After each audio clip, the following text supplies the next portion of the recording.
Aloha mai kako. Welcome to this evening's Good Government Forum. The purpose of this forum is to foster a meaningful dialogue about the principles and practices that underpin a functioning democracy in Hawaii. At a time when trust in our government is increasingly fragile, this forum aims to highlight the importance of transparency, accountability, and ethical governance. My name is Amy Peruso, and I'm joined by the other members of the Working Families Legislative Caucus, Representative Janae Capella and Representative Della Albaladi, in organizing this forum. So this caucus is made up of legislators, labor unions, and organizations dedicated to transformative change that uplifts Hawaii's people. We believe in coming together across our differences to create a future in which Hawaii's working families and their keiki can thrive, not just survive. Our push for a more equitable future has led our caucus to champion certain North Star public policy goals like paid sick and family leave, tax fairness, and government reform. So our discussion today will explore how together we can strengthen public institutions, ensure that decision-making processes are open and fair, and build a political culture that prioritizes the common good over special interests. By bringing together experts like Robert Harris and Cameron Hurt, who have been at the forefront of these efforts with the Foley Commission, we seek to provide the public with insights into the challenges and the opportunities for improving governance at both the county and state levels. So the goal is not only to educate, but also to inspire action. We want attendees to leave with a better understanding of what good governance looks like and how they can contribute to making it a reality in their own communities. So whether it's through advocating for policy changes, participating in public hearings, or simply holding elected officials accountable, every citizen has a role to play in shaping the government that serves us. So this forum is an opportunity for all of us to recommit to the ideals of democracy and work together to build a government that truly serves the people. I'd like to introduce our panelists really briefly. Robert Harris is the director of the Hawaii State Ethics Commission, where he leads efforts to ensure that public officials and employees uphold the highest standards of ethical conduct. With a background in public policy and environmental advocacy, including his previous role as the executive director of Sierra Club Hawaii, Robert brings a wealth of experience in promoting transparency, accountability, and integrity within government. His dedication to ethical governance makes him a critical contributor to today's conversation. And Cameron Hurt is the program manager of Common Cause, an organization dedicated to upholding the core values of American democracy. With a rich background in civic engagement and policy advocacy, Cameron has been a driving force in promoting transparency, accountability, and fair representation in government. His work focuses on ensuring that the political system remains responsive to the needs of all citizens, fighting against the influence of money in politics, and empowering people to participate fully in our democracy. So I'd like to invite Janae Capella, Representative Janae Capella, to discuss the procedure and the process that we're going to use to conduct this forum. Thank you so much, Rep. Peruso, and thank you everyone for joining us. We have a lot to cover tonight. But before we do, I do want to take a moment to thank our partners for tonight's event. Mahalo to Olelo Community Media and the team for sharing and broadcasting and helping us expand the conversation around reform. Also, mahalo to Common Cause Hawaii for all that you do. So thank you both as organizations for joining us and being a part of tonight's conversation and helping to keep our communities connected. Finally, we are prioritizing questions from folks who have taken the time to join us live via Zoom. So please, if you have questions for our panelists, make sure that you have your chat function open. If you would like to ask your questions live, we do have time mapped out for that. So please use the raise hand function when we get to that section. Until then, please keep yourselves muted and your videos off as we are broadcasting live on Olelo.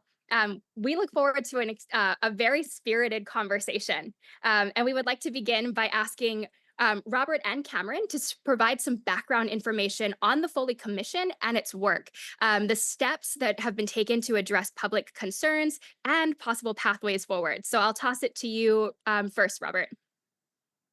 Thank you so much. Thank you, Rep. Peruso and Rep. Capella, for the warm welcome. And as I look at the audience, there are a lot of people that I consider dear friends or hold in high admiration. So thank you for all being here, and obviously the broader community with Alelo. So thank you. Hawaii has a proud history of promoting ethical government, from the law of the splintered paddle to our state motto, life of the land is perpetuated in righteousness, to being the very first state in the country to enshrine ethical standards in our Constitution and to establish an independent ethics commission, a model that now many other states now follow. We have a solid foundation of ethical integrity. So what went wrong? In 2022, many of us were surprised to learn of federal charges against 2 state legislators, as well as a number of charges at county officials. It felt like the wheels of government had come off. People questioned whether the corruption extended further, and people questioned the actions that were taken and whether or not they were inspired because of corruption. It was against this backdrop that the House of Representatives established the Commission to Improve Standards of Conduct, or as we now call it, the Foley Commission. Retired Judge Dan Foley was asked to chair this commission, and we had a number of distinguished government stakeholders and state government employees in sort of key positions asked to sit as members. I had the privilege and honor to serve as the commission's vice chair. And, we had over a year, a number of public meetings, a lot of intense discussion, and all of you can find the final report, which was submitted to the legislature, under the Capitol website, under the House of Representatives. You can find the Commission to Improve Standards of Conduct in the final report. The charge that the commission had was fairly broad. It obviously was asked to look at the corruption and how to prevent the corruption that occurred to the state legislators, but it also more broadly asked us to look at measures to restore public trust in government. So how do we do? In 2023, 10% of all measures passed by the legislature and signed by the governor were related to good governance and bills that came out of the Foley Commission or were inspired by the Foley Commission. I will not take the time to read through every bill and everything. I mean, I think we all would prefer to avoid that, but let me try to categorize somewhat, broadly and talk about some of the bills that did pass. So one of the things that we did is we did strengthen prosecution of fraud. The ask by a number of the state prosecutors and county prosecutors was a request to have the same tools and effective enforcement measures that were available at the federal level. And so in many cases, we adopted the federal language on as a criminal regard. And I think the only point of contention was whether or not there would be a mandatory sentence or not. Can dive into that more specifically. But again, I think the idea was to both fund and give some of the tools necessary for state and county prosecutors, investigators, et cetera, to be able to investigate criminal allegations more robustly. Another category was looking at government transparency. A number of bills in that regard, asking legislators to disclose financial relationships with lobbyists, asking lobbyists to identify bills that they're working on with specificity, asking that the legislative allowance disclosures are posted online, and more broadly, looking at preserving and posting records of public meetings more broadly. Another category is ethical awareness and oversight in government. One that my commission, the Ethics Commission, pushed pretty hard was a prohibition of nepotism. And that has already resulted in a number of very public review of situations where a family member or household member has been asked to be hired. And we've created essentially a bright line prohibition against nepotism and or a very public and transparent good cause process. Prohibiting campaign contributions from lobbyists during the legislative session, shortly before and shortly after, and mandatory training of all lobbyists. Again, I can go in more depth of specific measures, but again, as a category, you can see that there are a number of different measures. And a lot of people may say, well, that's just a small measure. But in actuality, I think they wind up becoming, if you imagine a dam, little holes can really create extensive problems, particularly over time. And so the idea is plugging each one of these holes winds up being quite critical and quite important. And sort of turning to what's left, what needs to be discussed, and what needs to move forward. Like one example might be is prohibiting campaign contributions from officers and owners of government contractors. And it may not have seemed like the most important bill, but as a result of a New York Times Civil Beat article, it shows that a significant amount of money that goes into campaign contributions comes from these government contractors. And so that small bill winds up actually being quite important. And so looking at sort of what's left, that'd be one of the ones I would like to identify. And another one that would flag, which may be a bit broader, is just trying to establish a culture that prevents slippery slope situations. So a culture that, it becomes the norm that essentially gifts and direct financial contributions aren't given to people in public office, and prevent the situation where, slippery slope is created over time, where it becomes the norm or expected that, hey, sure, a lobbyist will pay for my family to have food, et cetera. And we start getting into something much more direct and blatantly corrupt. With that, let me just pause and Cameron, if I can throw it to you, what do you think is left and what else do you think needs to be addressed going forward? I think you summed it up brilliantly. The wins of the Fuller Commission, it really is an incremental approach so far we've seen to trying to reach the goal of good government, right? It was, to me, a necessary step of the Foley Commission. It came after years of corruption. My comments probably won't be as eloquent as Robert, so please forgive me. But I would push back that in 2022, we were surprised to see. Now, I think in 2022, we felt like it was par for the course to see yet another example of corruption in our government, because we have years and years and years and years of instances of different examples of bad government, of dishonest government, of a government where individuals in it are working more for themselves than for the people. And it is important to acknowledge that. Um, the number one thing that we have to address in Hawaii in this talk of good government is really, to what extent does big money control our government or have an overwhelming influence in decisions made by our government? And for that, I think the Foley Commission has actually lacked. I do. I think incremental changes are great, but I think when you handicap your offices to be able to effectively carry out the duties that they need to do by keeping them underfunded and understaffed, then there are certain great policy recommendations out of the Foley Commission that I don't feel like could ever be properly realized. And with that, I think it is important when we're having this conversation, we say things like 10%, right? 10% of the bills that were passed were good government bills. How many of those bills are going to truly change the policy and the procedures of work as we know it at the legislature? Robert mentions that lobbyists now have to go through a training, which is a great step. It is a great step.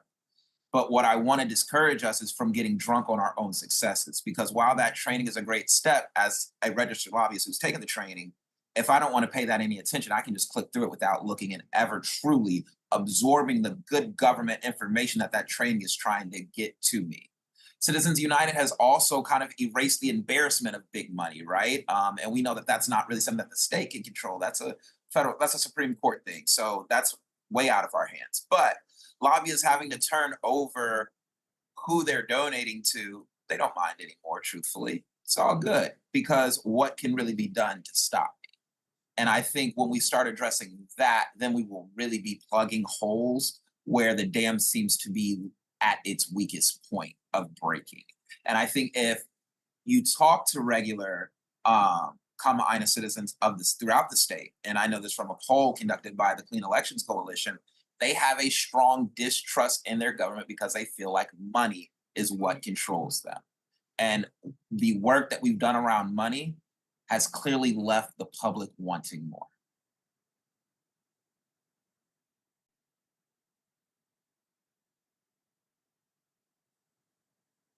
Thanks, Cameron. Do we want to jump directly into questions now? I can do a bit of a response if you'd like as well. Oh yeah, you're absolutely open to response. And then, yeah, let's take a question for sure. I didn't want you to not be able to respond to what I said. Yeah, no, I mean, again, I do believe having an opportunity to see maybe some of the ethics discussions going on a national basis, that, this is a continuing effort, and that, there's both going to be sort of revolutionary and evolutionary changes that need to be looked at more closely, and that we need to be working at them both. And so, it is definitely possible to both compliment and praise, the efforts that we've had to date, while also sort of focusing on the fact that we still need to do more. If you don't mind, if I can just briefly, one thing I sort of glossed over, and I would really want to try to emphasize, like, what is the importance of trying to restore public trust? And again, I think Rep. Russo kind of brought this, to the fore. When you see bumper stickers, dating back decades, I know care, I know Kea. You see the lack of voting and sort of the disinterest. It is created in part from a belief that, nothing a voter can do or voter, does has an impact or registers. And then, sort of in a corresponding vein, we see a lot of proposals which are essentially sort of just vote the bums out, get rid of them all. They're all terrible. Sort of it is a lack of faith in the process and a lack of trust in the process. And, that trust is something that takes a lot of time to work, to create, to establish. It's really easy to get rid of or to break, and to restore trust is a big effort. Fundamentally, though, for democracy to work, I do think there has to be faith and trust that decision makers are going to be making decisions for the benefit of all, not simply for the benefit of someone who's provided them money. And that is just a core element if we're going to have our democracy work. And that's why we're all here. That's why we're all passionate about this. And again, I really appreciate the conversation. I just Fantastic. want to add, I'm really sorry, just really quick, because Robert brings up a great point. I'm so sorry, Representative. Is it okay? Okay, 30 last one, 30 Cameron. seconds, 30 seconds. I'm so sorry. But I just want to, I want to set the issue of the voter apathy in historical context, right? Because I don't think you can have this conversation without acknowledging that there was a systemic campaign to convince people who weren't of white male heritage, one, that your vote didn't matter, and then had laws to prevent people who weren't of that heritage to that they couldn't even vote then. So it's not like a Massachusetts where everybody settled and started voting originally. This is something that has recently been extended to other groups, but most notably the natives of Hawaii. So it is something that the legislator then has a more inherent responsibility to specifically target, if no other, that demographic, to ensure that they understand and that they have access by any means to practice and execute that right to vote. Sorry, I just wanted to put that in context. I'm glad you put that into context, and I'm glad that we are off to a very spirited debate to begin with. I think that there's a lot of passion around this issue, and that's one of the reasons why we wanted to pull community into this conversation and really broaden the conversation about good government and government reform, and the reality that it touches so many aspects of our government. So I think, kind of ripping off some of the things that both of you brought up, you talked a lot about the influence of big money in Hawaii's election system. How can we reduce the influence of big money in Hawaii's elections in order to ensure that our community voice is heard in democracy? Robert, why don't you go first? Sure. I mean, I think, I suspect that the focus on publicly financed elections will be something that Cameron will talk about. And so I don't really necessarily want to steal his thunder too much on that. It was one of the recommendations of the Foley Commission, and it is plainly something that is still out there to be discussed. But I think it has an opportunity to greatly increase the overall diversity and representation of who runs for office. I think anyone who has run for office or been involved in running for office, recognizes the importance of being able to go door to door and create those relationships, and the interactions. And so, keeping a focus on, particularly on the House side, having smaller districts and having the capacity to actually interact and meet everybody within your district. And, that can sometimes mean a far more than necessarily having a well-funded, mailer campaign. But again, you can't escape the fact that money still has a great deal of influence, and the capacity to take the time to go door to door and have the capacity to put your life on hold and still pay for your house and everything else while going door to door, and who has the privilege of doing that. But maybe taking a step back, I think one thing that I'd really want to focus on, again, sort of my role with the Ethics Commission, is not simply the role of money in campaign contributions, but also the role of money in a personal capacity. If somebody has hundreds of thousands of dollars in their campaign account already, a $2,000 contribution may not be overly influential, but having a job or an outside employment where you're being personally paid, I think is also a note of concern. And I do think it is going to be a hard conversation because the idea or concept of part-time legislators is deeply romantic and very popular. But I think there is a healthy room for conversation about essentially making it full-time employment and essentially limiting employment to that, in part to avoid a situation where past mayor getting paid more for serving on a board than they do in their full-time job.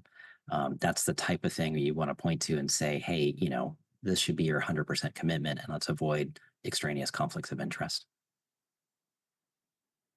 I would jump in and say yes to everything that Robert said.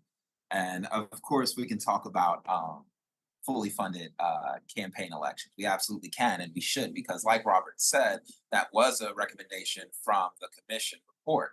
However, again, when it comes to what I would consider as sizable, actionable items towards regaining public trust, the legislator just seems to stall on them. And I'm just calling a spade, it seems to stall. They've gotten the commission report, they've read what it can do. They've had bills in front of them, and for whatever reason or another, every time it dies. But what I like to do is I like to meet people where they are. I like to hear what they're saying, what their pushback is, and see where is the synergy, where can we meet at. And I know one of the pushbacks was funding. It really was. Legislators were deeply concerned by how much a program like clean elections could cost, which is we want our public officials to be of the utmost just character when it comes to being fiduciary responsibility of the state. Absolutely. And to that, I was a bit surprised when I found out there was money for $100 million jail. But there wasn't money for clean elections. That just seemed to throw me off. I was surprised, and this $100 million is less than it's almost like 10% of what we're asking for clean elections, something that the public could actually buy into. And then I also was a bit taken aback when I learned that our campaign spending commission has had the exact same amount of staff today as it has had since statehood. So imagine my horror when we have $100 million for a jail, but we don't have $200,000 to invest in our democratic infrastructure, as well as create jobs for local people so that they can make a good, honest work. We could kill two birds with one stone. So if to Representative Capella's direct question, what could we do to affect getting money out? The next step, the toe, just go this inch, fund the CSC, fund the Campaign Spending Commission, commit to giving them at least 2 more people in the next session. That would be a step in the right direction. Rep. Capella, can I weigh in on what could be also possible reform? And I believe Robert mentioned it earlier. We need to reform and close the loophole of contractors and family members of contractors giving monies. I think what we saw happen with the Mitsunaga trial, as well as what we saw with the report from the New York Times, is a big red flag and an impetus, and should be an impetus for us to enact. We don't need to go as far as public financing, although I do support that. We also need to look at these other laws to close the loopholes that we know exist as sitting elected officials. Yes, thank you. Thank you all so much for adding into that portion. we've now mentioned this New York Times and Civil Beat article a number of times. So I think I want to jump back to that. Um, in the story that they ran earlier this past year about the influence of contractors in the legislative process, how can we strengthen state ethics laws in order to ensure that our legislative process is conducted with integrity? We've talked a lot, and I'm really glad Cameron brought up the Campaign Spending Commission and really fully funding, adding staff to their to that portion. But can we also talk about our state ethics laws and even our state ethics office? Let me go first because Robert's going to have the most to say about that. It's thing. Perfect. But I would say, from an advocate point of view, you could fund them. You could fund them. You could also take your foot off their necks, metaphorically speaking. And what I mean by that is give them the independence to work without their funding and their positioning being tied to who's in power at the legislature. That's the quiet part out loud. Do that and give them the teeth. Make sure that they do have the funding to carry out investigations. Make sure that their casework is not bogged down with minuscule ethics violations, that the legislator probably could police some of those themselves. But I definitely think that a system where the people accusing themselves of stuff get to look into it, that's not going to be breed trust for anybody. And that system is a system that doesn't really work for anybody else in any other career field. So I think that it's very important that the ethics commission, the state ethics commission that we do have, be completely supported in just unequivocal terms, and they be allowed to work independently, and a constitutional amendment to completely make sure that it cannot be underfunded or taken away would be ideal for me as an advocate. But Robert will, of course, have a more eloquent way to say that. Oh, I don't know about that. In fact, I'll probably let that ride. Just for those of you who are not aware of it, the New York Times Civil Beat article, which ran approximately 3 or 4 months ago, identified that approximately 1/5 of all campaign contributions came from people tied to government contractors actively contracting with either the state or the city. Total of about $24 million that flowed into campaign contributions. And so I do strongly support the idea of really trying to restrict who can make those campaign contributions. If you're the owner, principal, essentially C-level employee of one of those contractors, there should be some restrictions on the ability to also then make a campaign contribution.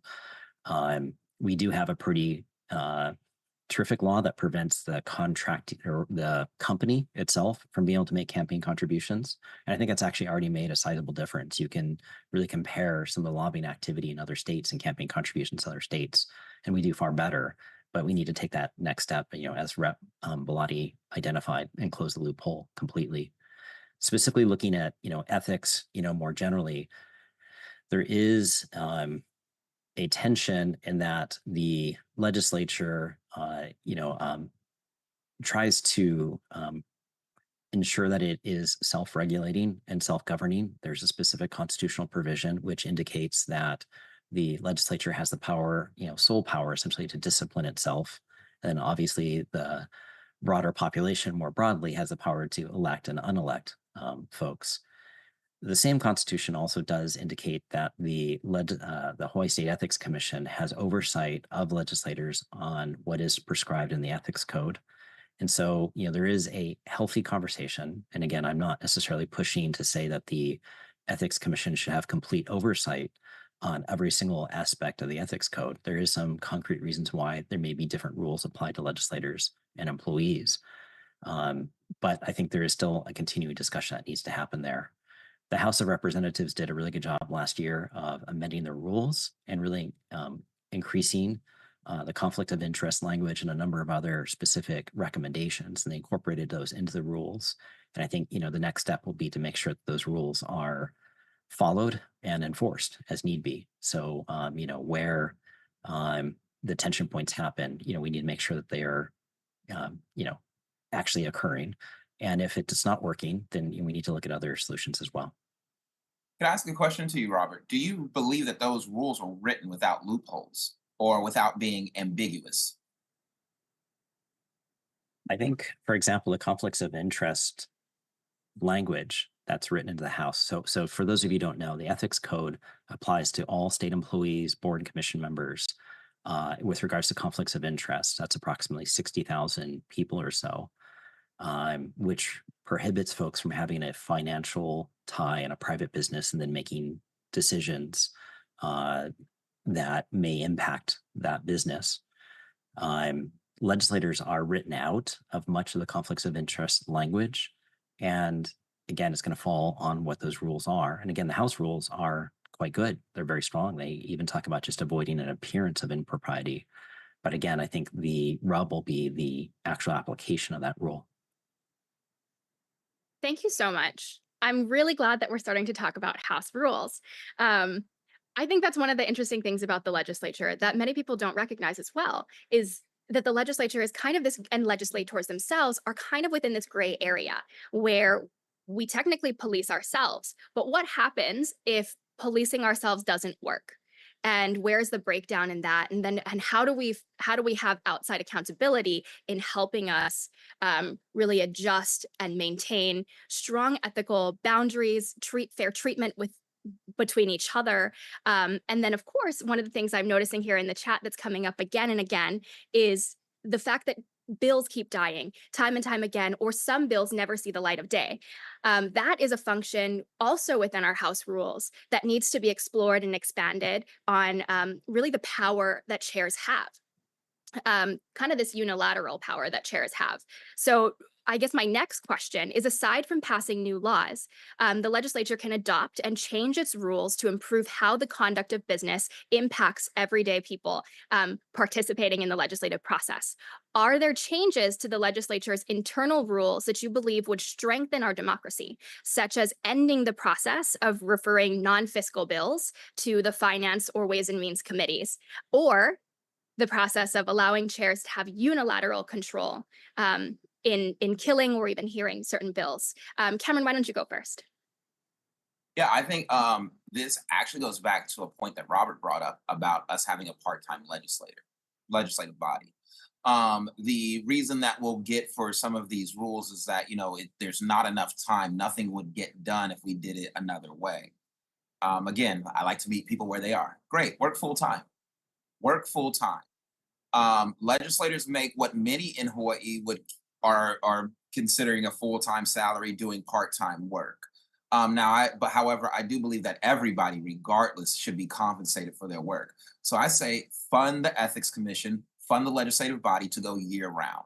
And when you do that, then yes, we can start doing some of these changes, such as I think that it is essential that votes be had before a bill is killed. Even if it's in a committee, every member on that committee should get a vote, because what the people elected was a representative to hear their voice. What they did not elect was for one person to be able to get a bill and make sure that it doesn't see the light of day. And theoretically and in practice, it does, and can happen in our current system and the way that it's set up. We must address that. I think also probably once we're able to have that transparency so bills aren't killed in the dark, we then need to have some transparency about leadership and how much leadership is able to affect the whole of the body. Can leadership get together and stop the will of the body? I'm not even talking about the people here. I'm saying, can two people in a majority caucus stop a bill that majority of the caucus wants? That's not representative democracy, for real. That's rule of the power. Now, some would say that's just politics and practice and it's a blood sport, which I would actually agree with. However, I think if we're concerning ourselves with being better, if we're concerning ourselves with good government, if we're concerning ourselves with forming a more perfect union, then these are actionable steps that we can and should take. That way that we can have that transparency and we can make sure that things are able to happen. And also having that independent body to look into the legislative body, right? The legislature does not need to police itself. There's just too much evidence that's shown that that's not working effectively, or it's not working as well as it could. right? Like, just because something is going doesn't mean it can't be more efficient. So it's not a knock. It's saying, hey, we're in this together. Let's go ahead and pull this to be even better. And imagine that. Imagine a Hawaii where people believe in their legislative body. Imagine a Hawaii where people are confident in the people that they're sending to go work for them. Imagine a Hawaii where people do not complain about how much their legislators make because they're saying, you know what? They are not working other jobs. They are not involved in other businesses. They are involved in the business of the people exclusively. And I am proud to support them with my tax dollars. That's what we can have. But it seems like when presented that way, these things are seen as attacking the current system. And it's not that. I think that it's a community feel that things could be ran more efficient. I could answer the question maybe a tiny bit more broadly.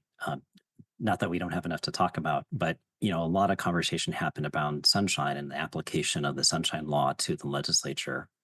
And one of the biggest challenges was essentially the short time frame of the legislature. Anyone who's involved in the legislature just knows it's like an absolute sprint. Bills are heard fast and furious, and they have a matter of weeks to get out of committee. Otherwise, they're dead. And that tight time frame makes it difficult, for example, to give 7 days worth of notice to the public in order to allow them to have the opportunity to, sort of fully see and testify and vet, such as you see under the Sunshine Law. And so discussions about, well, what could we do, were challenging, right? You have a constitution that indicates exactly when the legislative starts, in January, and you have elections, essentially, the primary elections framing in the summer. And so there is sort of a limited range of what you can do without doing a constitutional amendment. Was some discussion, for example, sort of in off election years, you could potentially expand things more broadly. It says that we shall be in session 60 days, but there is some flexibility in saying when you are actually in session. So you theoretically could come in session, have hearings, notice stuff, and then go out of session for a period of time in order to sort of give more capability of the public to be involved, to allow for sunshine to apply more broadly, and then sort of actually potentially say we should just have the Sunshine Law apply generally.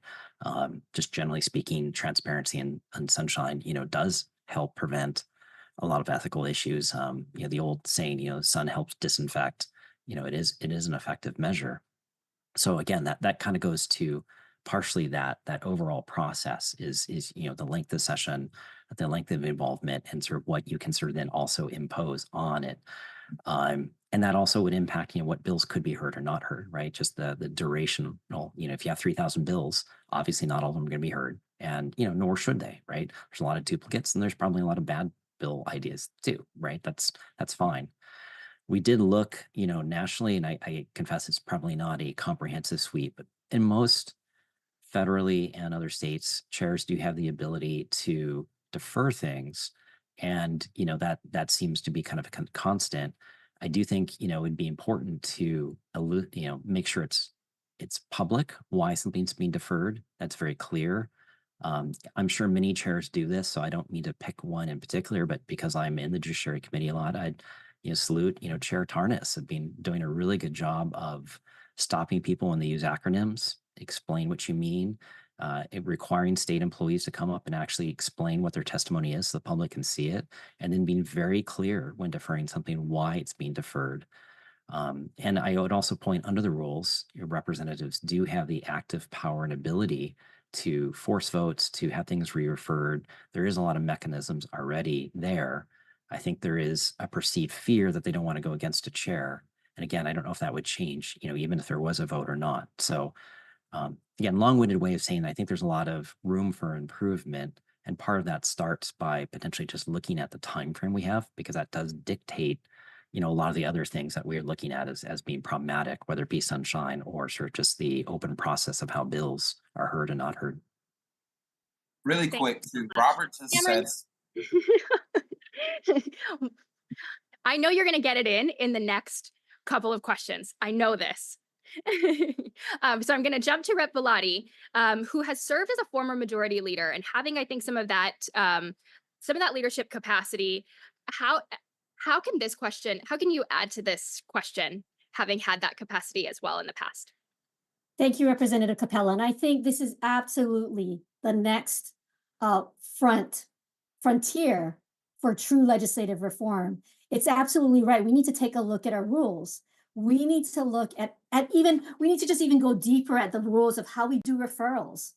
Why do similar bills have multiple referrals? We should streamline that process and hold our leadership accountable to stop that practice. We need to look at things like, how do referrals get challenged? This past year, as a chair, I challenged a number of referrals, and successfully. That's not something that's seen by the public, but I can show you how successfully you can challenge those referrals and get better referrals so that it's not a Byzantine process. I appreciate the work being done by my co-chairs like Representative Tarnas, who really does a good job of explaining and holding votes in his committee. And so I think we need to make sure and hold all chairs to that higher standard. Here's another thing, something that I did because I just returned to being a chair this year. I really tried to make it an effort to make sure that all of my committee members got their testimony well before the hearing started. And I can proudly say that I did that. We got their testimony. We got testimony to them so that they could be prepared. Not all chairs do that.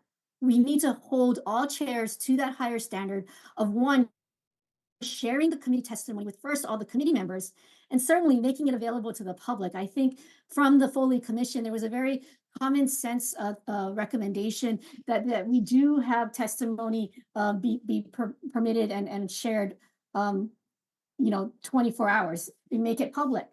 One other thing that I would say is that we really need to look at what the community is saying. I haven't seen him on this, but James Schoen, who's actually a former representative in my district, he has this wonderful thing called a Citizens Legislative Bill of Rights. We need to look at those things like have the right to expect that legislators have the honesty and openness to take a public committee or floor vote on a bill rather than killing it with multiple referrals. We need to look at this Legislative Bill of Rights that's been circulated amongst good government folks and see how we can actualize that in the rules, because we can do that. And it's something we certainly should do, because we have been losing the trust of too many people who come year after year and ask us, why isn't this bill moving? How come, it crossed over this time, but somehow it's not moving this time, but you all signed and introduced it last year. We need to make sure that our rules reflect that votes are taken. Now, the nitty gritty of it, Representatives Capella and Representative Peruso, it's going to be for us as legislators to do that. Rules are the making of lawmakers. So there's going to be a comment process, a negotiation process. We have to really dig down into those rules. And I guess the thing that I would end with is, I've been in this business for 18 years. Someone might ask me, well, why haven't you changed the rules earlier? I would just say that in the last 2 years, really returning back to being a chair and seeing how some of the rules have been used and how we can improve it. Look, the pandemic showed us ways in which we can open up our doors through the use of Zoom. We are never going to go back and turn away. I hope through our rules, we never turn away from opening up our testimony to remote, because that has brought in a huge number of neighbor island voices that we never used to have. And so I think it's time. 2025 is going to be the year we revisit our rules and we do some serious changes. Now, I can only speak, and we can only speak for the House. Right? We're going to be able to do our House rules. Now, the Senate's going to have to do something else. But I think you can take the commitment from the House members here that, yes, it's time. We need to take this next step and enter this next frontier. Thank you so much. I'm so glad that you talked a lot about the rules and how they work, how they don't, and also the massive changes that we need to do moving forward. And I agree, 2025 is the year that we really push for reform and pull community in as we make those changes. I want to jump to Rep. Peruso as well to talk about one of the things that came up was pushing back on chairs. And I think Robert had talked about how members have the power to be able to kind of find a way to push back. Having tried that a couple of times, it doesn't work. The rule doesn't necessarily work. And Rep. Peruso, I don't know if you want to chime in and maybe talk a little bit about that. Sure. I think that My experiences were really about asking for explanation and asking for the votes of the committee before a deferral. And that was based on my understanding of how the rules operate in the Senate. And it's true that in the House, we don't have a rule that requires chairs or vice chairs to confer with and seek a vote from the committee members before deferring a bill. And I think that that's one change actually that we should institute, because um, it's just been my experience that it benefits the whole process when the chair shares the responsibility for the legislation with the committee. It just leads to better outcomes. So, Thank you. Thanks. I think that there are one in looking at the rules and really trying to rework and see where we can find new fixes. I think we're also seeing where with the hiccups that we're running into and how even though there may be intentions for a rule to work, and I've experienced this last year as well, in dealing with another member in the body, that a lot of the rules don't actually work and may not have been enforced, or have even been poked at before. So I think this year is going to be a really big change. And I mean, we're obviously seeing that change already starting to shift in the legislature and the legislative process as a whole. I want to jump to a couple of lightning round questions before jumping into the chat, because the chat is really blowing up. Thank you everyone for utilizing that function. I love the conversations that we're seeing there. And I can't wait to share it with everyone who is watching the broadcast. So lightning round, like a sentence, within a sentence, if you can answer it that quickly, maybe 2 sentences. Do you believe that committee chairs have too much power at the legislature? If so, how do you think that we can address that? We just answered that question, so I think the lightning round is a good test. Robert. Yes, I think the committee chairs have a lot of power, and I think that it's really important that that power be exercised in a transparent and public way. And Cameron? Yes, they have way too much power, and we can start by providing for transparency, but also giving some diversity amongst power. Do you have any suggestions about how we can make the budget and conference committee processes more accessible and transparent? Cameron, you first. First, with the budget, we can stop waiting so late to take it on. It's an every year thing. It's gonna happen. Let's address the budget as at our very earliest possibility, and stop waiting till the last 2 weeks to try to get it in. I'm sorry. What was the second part of that? The budget and what else? Conference committee. Oh yeah, and make sure there's way more transparency around conference committee and way more access to public testimony. In fact, I would say that the rule that there is no public testimony needs to be done with, and public testimony should be allowed in conference committee. Absolutely. Robert? Just stop using conference committee as a mechanism to leverage one bill over another bill, or to try to exert influence, like you pass my bill, I'll pass my, your bill.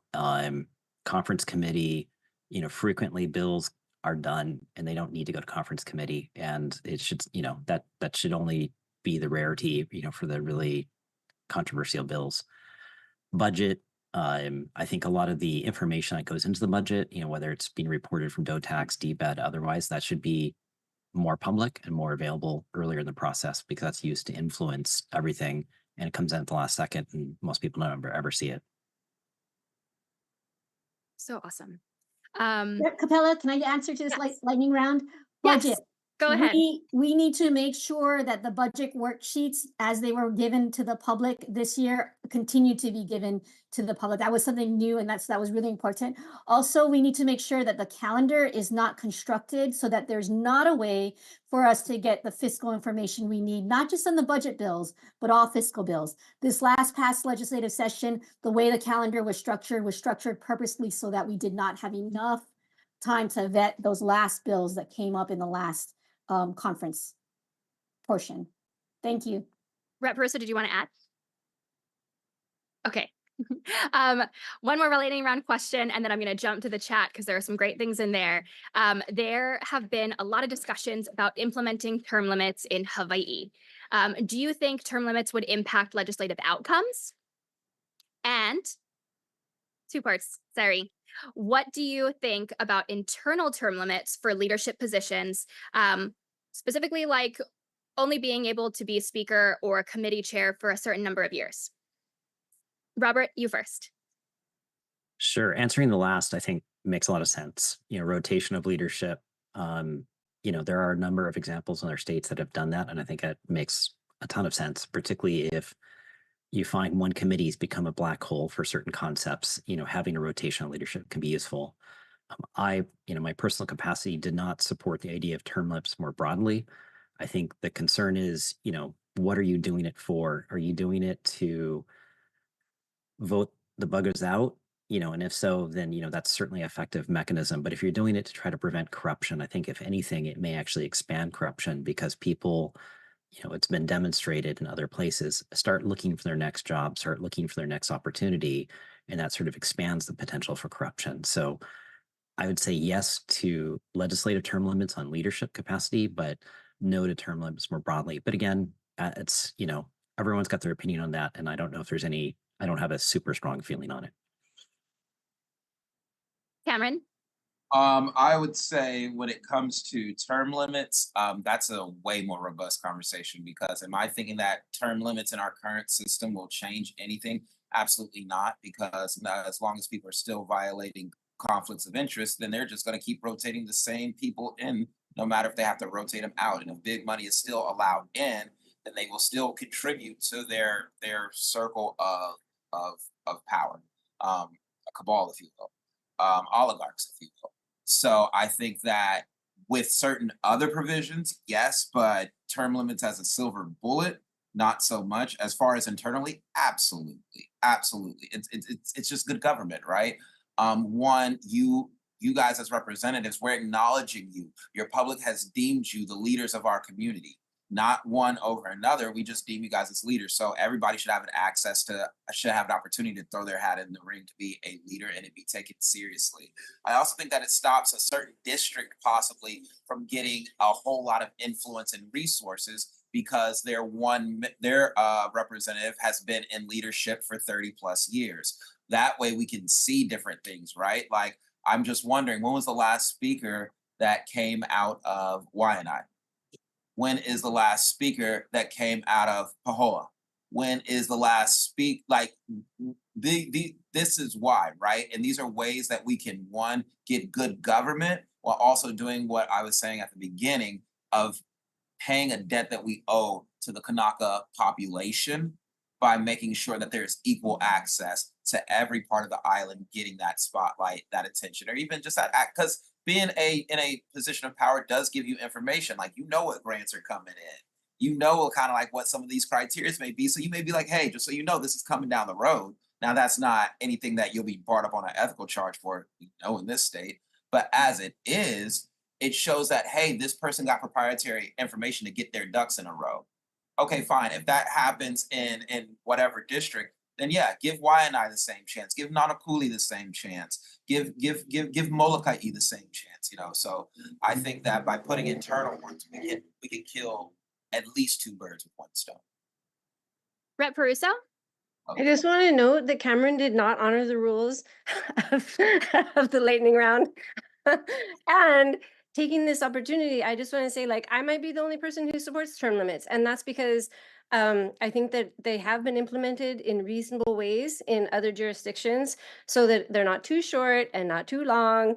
And we can have effective legislative leadership without this kind of entrenched interest. And I hear Robert's point. So that was a comma.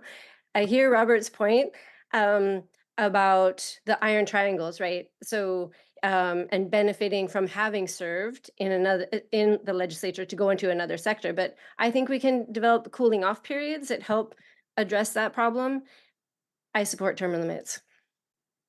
Lightning round response. Can I just say one of the first things we need to do is, I think, put the constitutional amendment question to the people.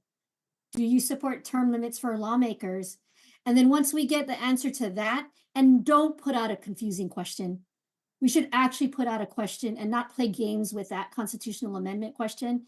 And then from there, if the answer is yes, and if that's what the people want, then we take the time to really design term limits, because we have all of these other states that have variations of term limits lengthened out to deal with all these other pressures that Robert has talked about. But let's start with that. How about that as a first step? Thank you. And fair point to, I don't think any of you really honored the lightning round. Maybe Robert. But jumping into our community questions from those that are joining us here via Zoom, there's a great question in here, especially while we're talking about internal caps on chairs or leaderships, because oftentimes those positions can be used to really rack up your campaign war chests. Can we talk a little bit about capping campaign war chests and prohibiting incumbents donating to other candidates? This is something that has been done in other states. I'm going to leave it to the four of you to jump in. I mean, So is I can- anybody anti that? So I can say that the Foley Commission did recommend curbing the 2-ticket purchase. So essentially that's the mechanism that one candidate gives to another, is they purchase 2 tickets to attend a fundraiser, and those tickets can be quite expensive. So that was one recommendation that did not pass. And so I think, that's certainly a worthwhile conversation. I think there was also a fairly healthy discussion about what campaign funds can be used for, and probably a whole nother conversation, but it is certainly an element there too. And It just Cameron? floors me that it floors me that I can take my campaign money and I can use money that people gave to me to try to get somebody else in a seat that is beneficial for me politically, professionally, however you want to put it. While a parent has to fight to be able to use campaign funds for daycare. Where are our priorities? And I think this is a beautiful conversation. I do, but I think there's a certain level of realness and frustration from the people that we've got to get into. The reason why this is so necessary to talk about is because for the clearly obvious things, we don't have rules for. But for a mother to run and serve her community, we need to have 6 different conference meetings about it. Be real with yourself. That's all I got to say. Thank you. And thank you for bringing up campaign funds for childcare. It's disheartening that it took so long, but I'm really grateful to the CSC for stepping up and finally getting that done. That was a huge lift for many of us, I think, on this call. Okay, there's a lot in the chat. We've talked about sunshine laws. I hear a lot of things in here about people feeling disengaged. So I just want to read one of the comments, and maybe you folks can respond to a comment. People also feel disengaged because even if testimony is overwhelmingly for or against, legislators do what they want. There was a comment that references sunshine law in response to that, but people generally want to see sentiments that say, like, our testimony means very little, as much as very little much of the time. And how can we shift that? These are people that are taking time off. They're either flying sometimes from a neighbor island to come and testify, maybe to the 2 legislators on here.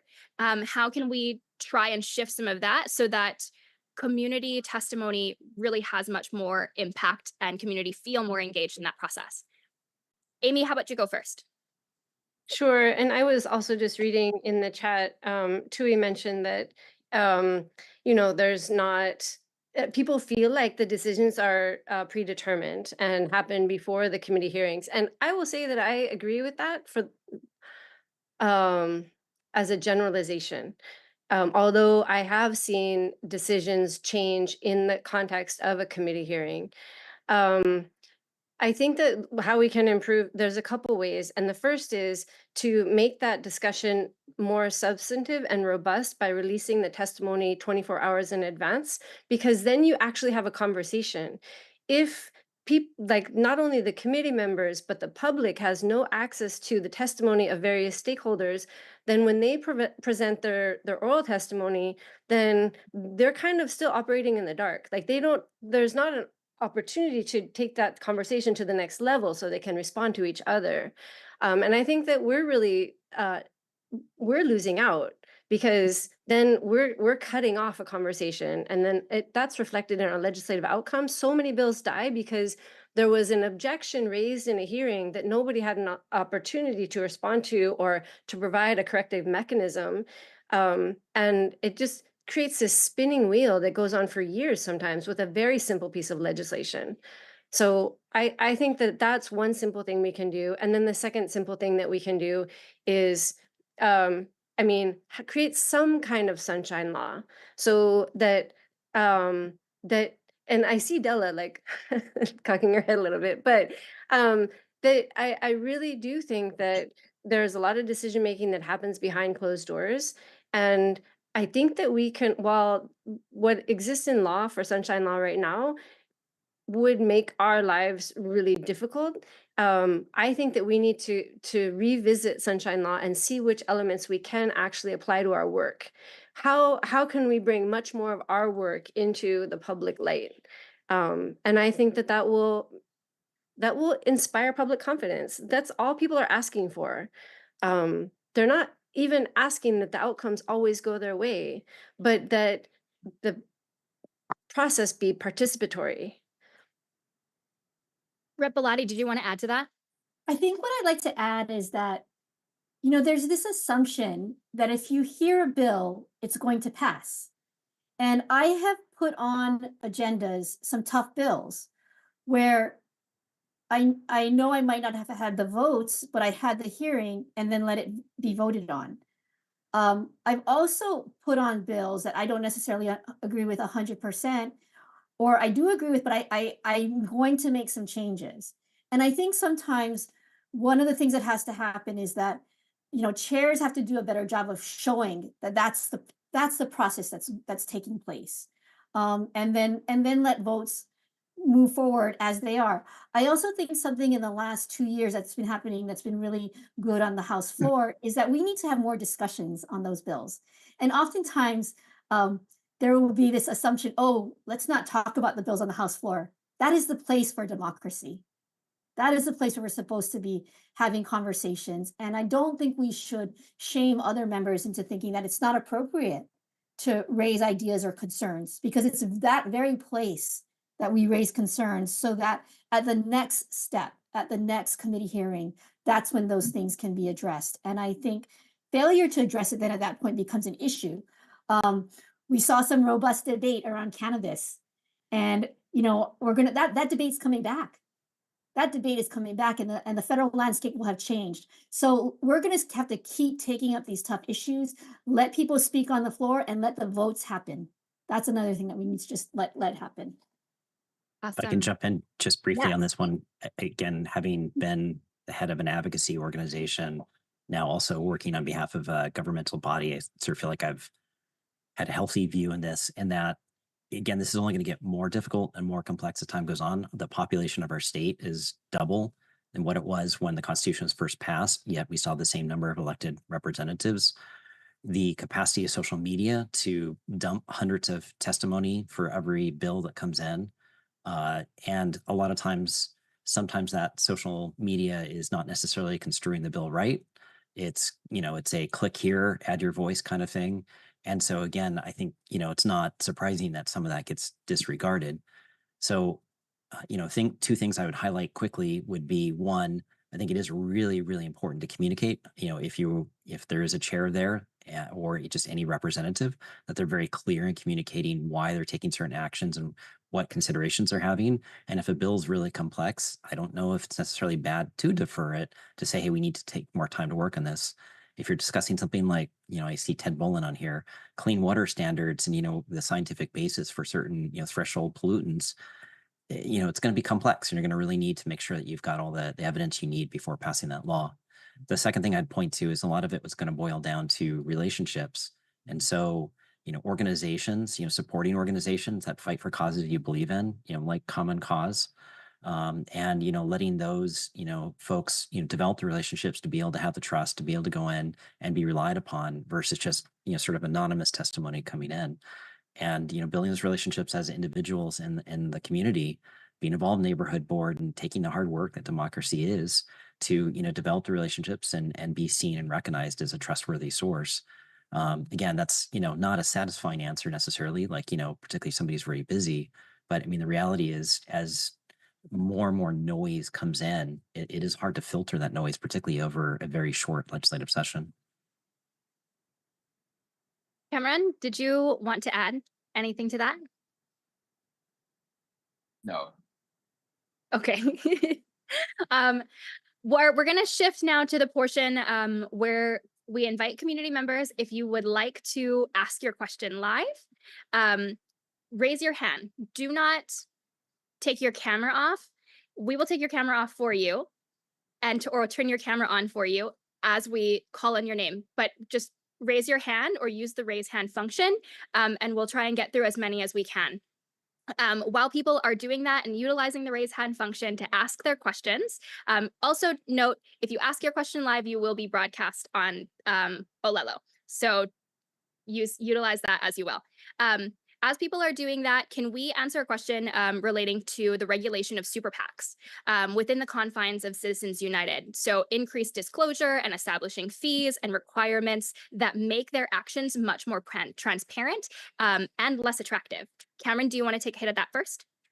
If you want me to believe that you are serious, and when I say me, I really think my voice on this panel is really speaking as a conduit for the average person in this state. And that I'm not affiliated with the state through employment.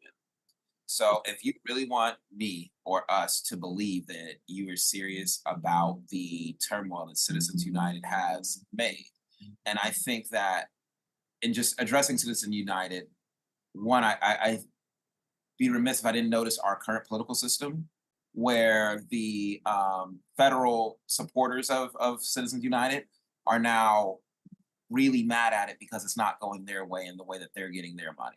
So while we see big money, how people want it in sometimes in one cycle, next cycle, they're not going to want it. But all that to say, if you want us to take you serious, then be serious about clean elections. That's it. And I'm ready to debate until Jesus comes down from Calvary to take us back, that you cannot be serious about Citizens United and the harms that it does without supporting clean elections or understanding that a different financing system is needed for our elections. We pay for public roads, we pay for public schools, we pay for things with our tax dollars that we're sometimes not even aware of. But I think asking people to have a buy-in and an ability to dictate where their money goes in investing in a democratic infrastructure, how is that not the American dream? Fantastic. Anyone else want to jump into that? And then we have some hands raised. So right after that, we're going to jump to those community members. Okay, seeing none. Tui, go ahead and turn on your video and ask your question. Mahalo for joining us. Aloha Kako, thank you so much for hosting this. We really appreciate at least the time to have this kind of frank, spirited discussion. My name is Tui Scanlon.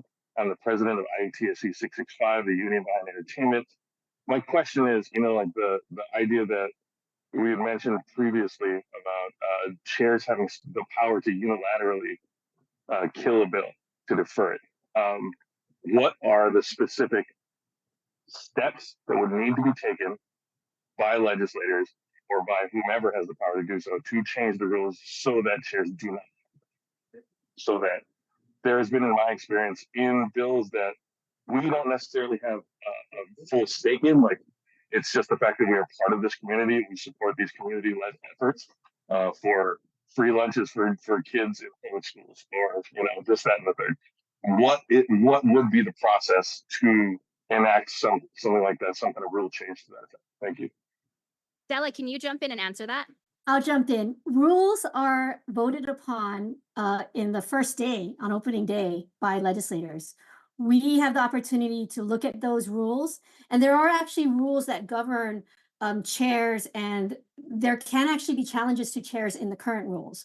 So if no one has taken up those challenges and we need to tweak the number of people maybe who might have to ask, uh, you know, to your question, the rules are the place where we can change that, and then we'd have to pass those rules. I don't know if it might be 26 or by majority or 2/3 vote. We then have the opportunity to challenge those rules, debate those rules, and then enact those rules to govern us for the next 2 years.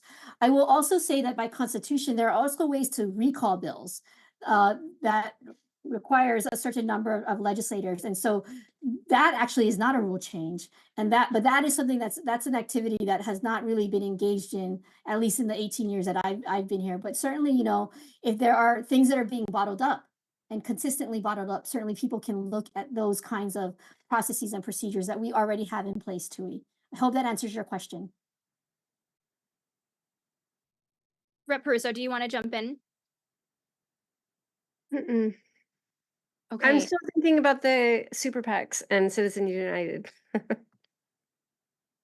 Okay. Dale, you are next. Please turn on your camera. Okay. Trying to. It keeps saying, what? The host is asking to turn the camera. Okay. I put okay. There. It worked. Wow. It took about 5 tries. Sorry about that.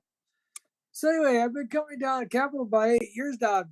Several times get the same bills that there's variation of them, and different legislators will annotate it, introduce at request of another party. Well, it's not like they don't support it. It's a dead issue, and they're not going to give it a hearing, and they don't. And also sometimes get the same, pretty much the same bill introduced like a dozen sponsors. Hey, no hearing.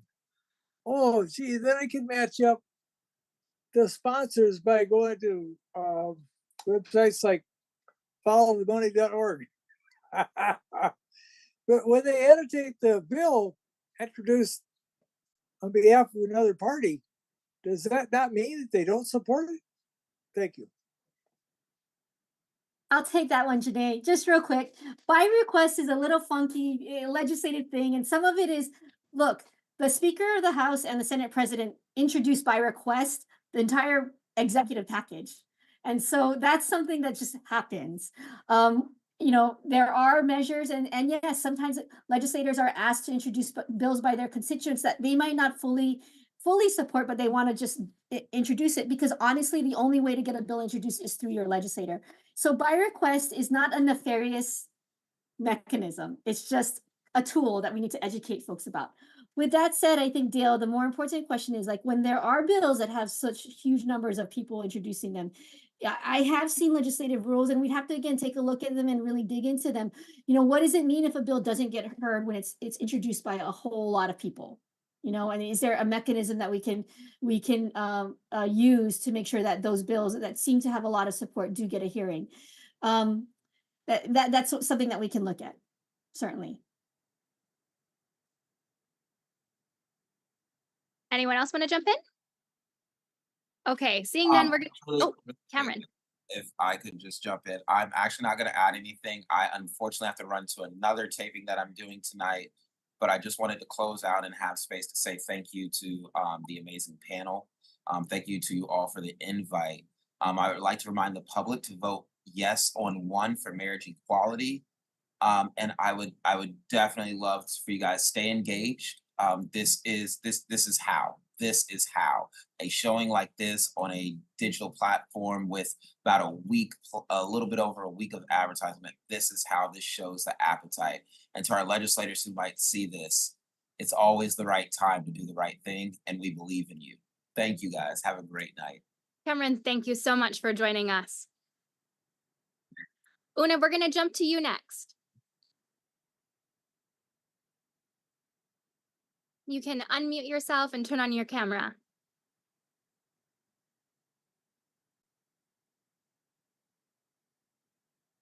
Aloha. Thank you for having this, by the way. And I just, I have I have some dear friends in California who have always been very active politically, and one was working very hard to get voter-owned elections about 12 years ago. The nurses union all over California, they were pushing it, and it almost happened, but it didn't. And so I'm just wondering, like, how do we make that happen? Because we all know that 90% of the problem is with money. And if the elections are owned by the voters as opposed to the lobbyists, I mean, how do we make this happen? Do we have to do the initiative, a statewide initiative to do it? I mean, tell us how we can make this happen, because really, if we don't do this, we'll never get anything, whether it's federal or state. Thank you. I'll respond to that since we lost Cameron. I have been in the legislature for 18 years and I've always supported clean elections. We came close actually sometime in conference committee around 2013. Really the champion on the Senate side has been Senator Carl Rhodes. We also went very far in the discussion this year. I think this group, the public, and I agree with those folks who say the reform that fixes all reforms is one of publicly financed elections. We had in years past a better system of publicly financing for counties. We need to figure out a way to apply it to the state legislature, and we need to commit to that. But we have to bring along the entire legislature to do that. So I think that's something that's going to take a lot of grassroots work, Una. I will But also is it a say- bill? Is it a bill or is It's it a bill. is it an initiative? Okay. It's a bill. It has to be a bill. And I would also say that we have a partially public finance system as well. If the choice by the majority is going to be not to do publicly financed elections, then let's beef up our partial public financing. I don't want that to be, that's the half loaf at the moment, but let's do something in 2025. And then let's hold people accountable to doing that thing. Okay. Thank you. Thank you, Una. Alex, Alexander, we're gonna jump to you.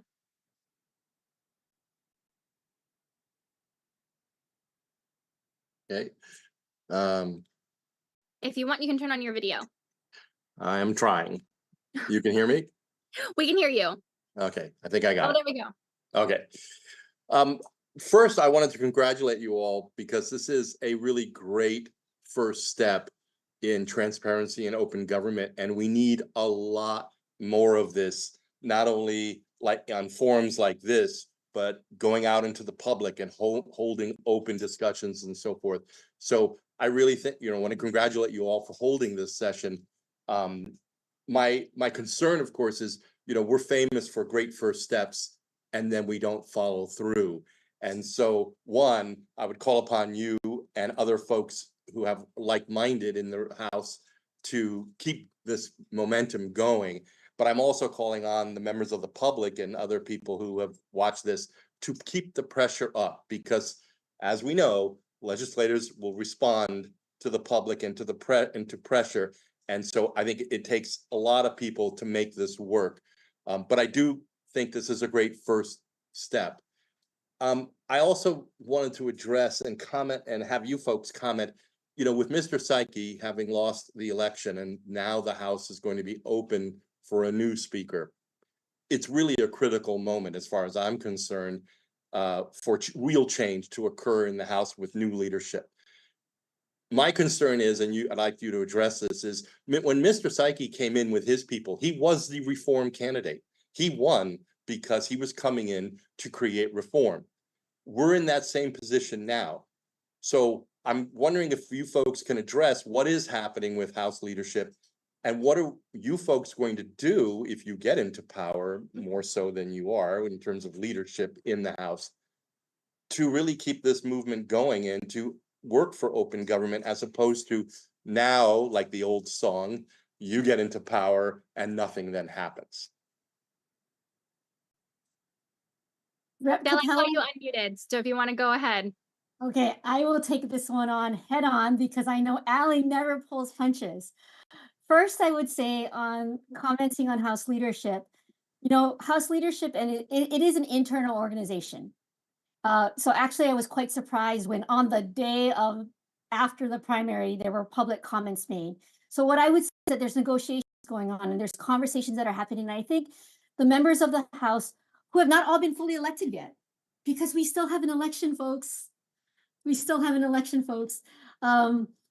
There's going to be conversations that are happening. And I think what's going to be really important is that we watch and we listen. And I'll say this one other thing, Ali. I came in with Speaker Psyche as part of his leadership team, as part of the reformers. And I can honestly look in the last 18 years, things that we did well and things that we didn't do well. And that's why I think we need to be those voices for some rule changes, for some real systemic changes. And it needs to be a call for change that comes internally from brave legislators, as well as it has to be supported by the public. And that's why, and you're exactly right, this is just a first step. What we need to model and do may sometimes not be even something that is put in the rules, but we just have to model and do and be better legislators. Be open and transparent. It doesn't take a law to tell us that we need to do that. It doesn't take a rule for us to do that. We can do that, with the ways in which we've opened up this community forum and opened up the conversations to the community. And I committed with Representative Capel and Representative Peruso will continue to push these kinds of things and processes, whatever the outcome of leadership, chairmanships, whatever. We are all elected at the end of the day, and we all have a voice in this House once we are elected. And I intend to use that voice. So I hope that answers your question, Ali. Rep. Peruso, I'll throw it to you. I support everything that Della just said. And I would also say that I have a great deal of confidence in our communities and in the connections between the elected representatives and their communities. So it's that confidence that leads me to believe that we're going to be able to find common cause around common sense reforms that help us do our work better. Because I know that my colleagues all want to be effective legislators and they want to serve the public good. So, and when they say that, I trust that that is true. And so I operate on that assumption. And I think that, and then I just wait for it to be disproven, so I look forward to this coming session. And I think that what Rep. Belatti said is really important, that there is change happening. There is some instability in the House right now, but also that it's a process. So even when leadership is established and even when we begin to move into the next session, we are still making change. We are still intent on designing a legislative structure that we feel comfortable bringing our successors into, a non-toxic environment, an environment that is productive and leads to good outcomes for our community. So I'm committed to that because of the people who will follow me in office. So this is a long term, this is a long game.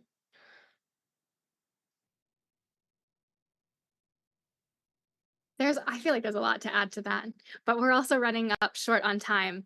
And I think change is something that's going to it takes time and it takes a lot of us. And one of the things that I think Rep. Peruso talked about is our engagement with community, because I feel like, yes, Speaker Psyche, at the time, he was the reform candidate, but progress and change happens more and more and more as time goes by. And now we're seeing that there is this huge appetite for reform and change from community, because these are the candidates that were successful across the state. They all ran on a reform platform that talked about bringing in more community, that talked about opening government and being more transparent. So I'm really excited, and I think that's one of the reasons we're hosting this. And Alexander, one of the things that you have a commitment from the three of us on this call, and I think a number of other legislators, to go into community and pull this in more, because this is our chance now, I think, to talk about reform in a substantive way and try and make it happen in the next couple of years. I'm going to jump to, if I say your name wrong, I am truly sorry. Maheshi.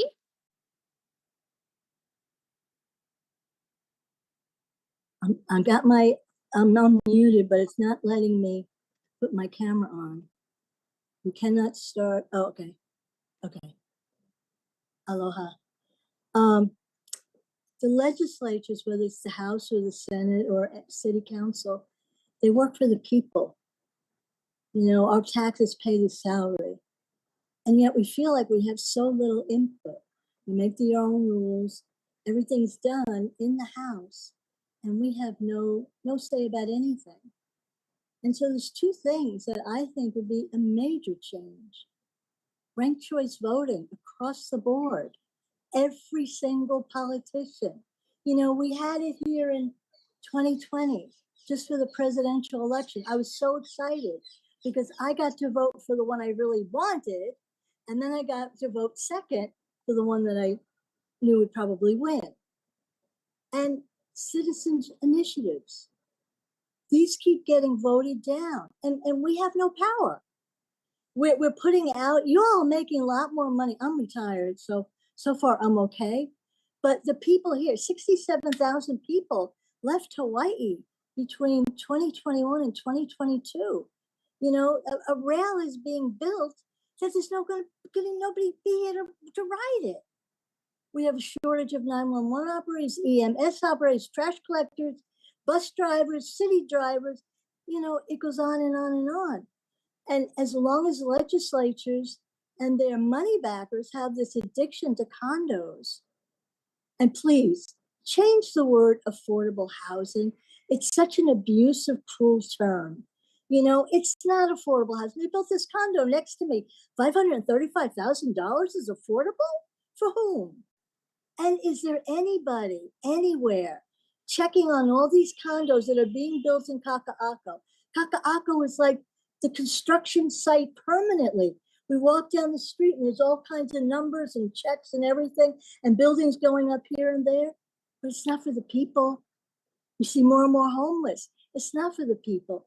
Is anybody checking how many people in these condos were actually Hawaii residents compared to the mainland or a foreign country? We need to have a moratorium right now. No more condos, period.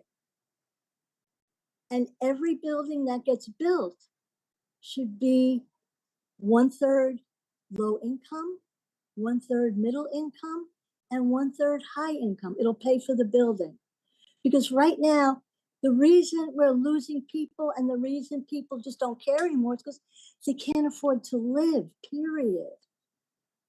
And so we've got to get this under control. Why are we not developing hemp and building bamboo? We could make awesome houses and buildings out of that. Plus, bring up jobs for people that could stay here, good jobs. But legislature's not doing that. You know, I ride down the bus on Kapiolani and King. I'm only on the bus for 20 minutes. What about the poor bus driver who's getting jerked around all day from the potholes? What about the buses? So that's another part. The legislature is not addressing everybody's everyday issues. And that needs to change. Yeah. Or else we're going to have no people. We're on course right now for Honolulu to become the Principality of Monaco of the Pacific. There's only going to be wealthy people living here. So you all are going to be out of jobs too, because they won't need you. We have to change this. And it can only start with you all, but you have to let us feel like we have a say in what's happening. Thank you. Thank you.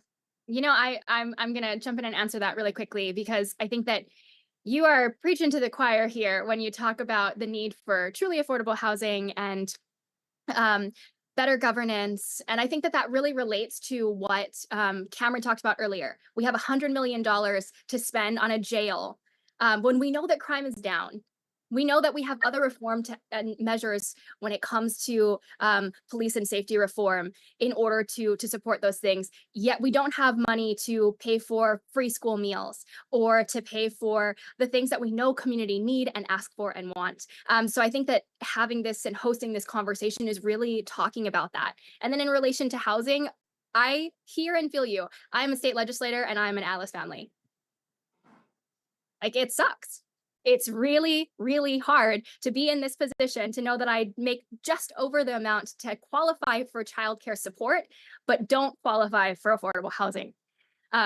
It's a really hard position, and I think many of our local families are in it. So we really need to shift in, and I think good government reform is the way that we do this. So thank you so much for Just hearing your one voice. more, I'm one more going to thing. jump. I'm Okay. going to jump to Evan, who's waited so patiently. But thank you so much. Great. Yeah, mahalo, Maheshi, and to everyone who hosted, and also all the community that's here. But yeah, especially the legislators that are hosting. This is just such amazing leadership. My name is Evan Weber. I'm with our Hawaii, and I just was wanting to know. Yeah, this was such a great conversation. Really encouraging from the community to hear all these amazing proposals. There's more we could talk about too. I'd love to see automatic voter registration get switched to opt out instead of opt in. This is all about making a real democracy. The rules really is one place where we don't have to wait for another election. And so it was great to hear all the generative ideas from you all here on this call.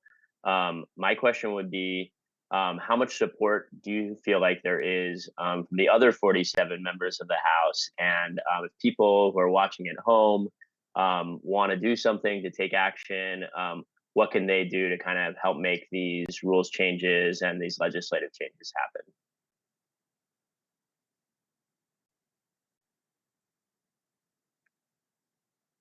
Robert, did you have maybe Belatti, and then Robert, do you want to add to that? I think it's difficult to speak for others amongst us, but we should let public words speak for themselves. I think reform is on the mind of the public. So reform is going to be on the mind of all legislators. And we have to engage in this conversation seriously and not have it be just a performative act. That was one of the comments in the chat. We need to take this seriously and revisit. And I'm an 18-year-old veteran. There are places in the rules where we can improve things. There are practices that have been adopted by chairs that are good, that should be formalized in the rules. And so we shouldn't be afraid of that change. Leadership is going to be a function of making sure that reform actually happens. Otherwise, we will lose the trust of our constituents. And I will also share that as the mother of a Gen Z voter, there's a lack of trust in our community right now. So I don't want to waste this opportunity, and I want to embrace the call for change and do something tangible and real. And I think, as Rep. Peruso said, I believe our colleagues will want to do the same thing as well. And Robert? I'm going to give a trite answer, Evan, and I hope you can appreciate the spirit which it's made. People tend to care about things that are close to them, right? So the park down the road, the school down the road, the pothole, there's a lot of things that are involved in them. Good government isn't usually the top thing that they start talking about. And yet, having pushed for environmental legislation, I had a number of bills killed by Senator English. And I have to yet wonder now, was corruption a part of that? And, if you don't have good governance, it's really, really hard to address all of these other very critical, very important or near and dear issues. And so it is getting involved in good governance, arguing for it, pushing for it, and not letting it go, and convincing everybody who has a variety of issues, whether they be a social, housing, whatever they may be, saying, and this is material to you too, right? You have to be involved in this conversation as well. You're just as much of a partner as anyone else is on this. And so, the trite answer is get involved, push for it, argue for it, and don't accept, no for an answer. Thank you. Evan, thank you so much for the question. And thank you to everyone for being here. I'm going to toss it to Rep. Belatti, who's going to give us some closing remarks and kind of tie it all together. Mahalo all. First, I want to acknowledge the 68 or so participants that we had on this Zoom on a Thursday night at dinner time to listen to our wonderful speakers, Robert Harris and Cameron Hurt of Common Cause Hawaii, Robert from Ethics Commission. I want to acknowledge all of you who are here because you are the voices, and I see so many people here who are involved in good government. I want to throw out a shout out to Nikos Leverins, who was here and he served on the Foley Commission. I saw earlier Randy Roth, who's been a longtime reformer, who has taken on some of the biggest establishment institutions in our community. I look at people like Ted Bolin, and I see all of you, and I know that you are committed. So what I would urge you to do, as Ali Silvert said, this is just the first step. We had a great overview of the history, and we can be proud of that history of ethics reform and good government in the state of Hawaii that Robert provided us. But there are new frontiers, and that is our challenge and our call to action with this community. We are committed as the Working Families Caucus to raise up these issues, to hold these spaces for community so that we can have these difficult conversations and then just revel in sharing the ideas that will make our democracy stronger. This is going to be a marathon. This is but just the first step. There are still things that are going to happen: elections, organizations, also rule changes, proposals, bill introductions. The legislative process is not a one-day thing. It is a series of things that build up, and progress is always made by taking that step forward. So I just want to thank all of you for being here. I want to thank our partners, Olelo Community Media, who has let us broadcast this and will let us play this for the community into the future. They both broadcast this and put this on their webcast. So thank you, Olelo, for being a partner with us in this good government reform process. I want to thank my colleagues, Representative Peruso and Capella, who bring fresh voice and energy to the movement of good government reform. We're going to be moving forward, so we have folks' email addresses. You can find all three of us at our Rep Bellotti, Rep Capella, Rep Peruso emails. We also will be working as a Working Family Caucus. So if you are interested in learning about more of these kinds of opportunities, and it's not going to just be forums about good government, we'll also be looking about budget. We'll be looking at issues. We want to take this energy and this forum. We do want to do more in person, as Ali suggested, but we're going to use all of the tools that we have available to make sure that the community comes along with us on this period of change and reform. On that note, mahalo again, and enjoy time with your families as you go back to dinner. We will be in touch, and please stay in touch with us as we continue to move forward to 2025. Mahalo.